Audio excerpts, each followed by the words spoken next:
నీళ్లు కానీ పూర్తిగా కానీ తీయకపోతే ఈ నారు దెబ్బతినేటువంటి పరిస్థితి ఉన్నదని చెప్పి రైతుకాయలో ఉన్న నీళ్ళనన్నింటిని కూడా బయటికి పంపించేటువంటి ప్రయత్నం చేస్తూ ఉన్నాడు రైతు. నారు మడులు పోయినాకి ఏదన్నా విత్తనాలు సహాయం చేస్తే మేము అదే కోరుకుంటున్నాం.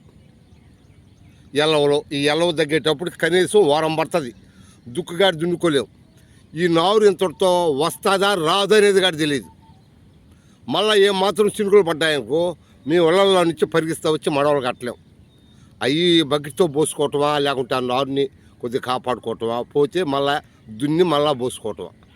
అనేవి పంపించకపోయినట్లయితే విత్తనం అంతా కూడా కుళ్ళిపోతుంది. మరి ఇప్పుడు కానీ నీళ్లు కానీ పంపాలని చెప్పి రైతు బాగా ప్రయత్నం చేస్తూ ఉన్నాడు. ఈ నారుకి ఇప్పుడే చాలా డబ్బులు ఖర్చు పెట్టేసిన అని చెప్తున్నాడు. మరి నీళ్ళన్నీ వెళ్ళిపోయిన తర్వాత కానీ మళ్ళీ వానగాని పడినట్టయితే ఆ యొక్క విత్తనాల మీద దెబ్బలు కొట్టేసి ఆ నారు అంతా కూడా పనికి రాకుండా పోతుంది.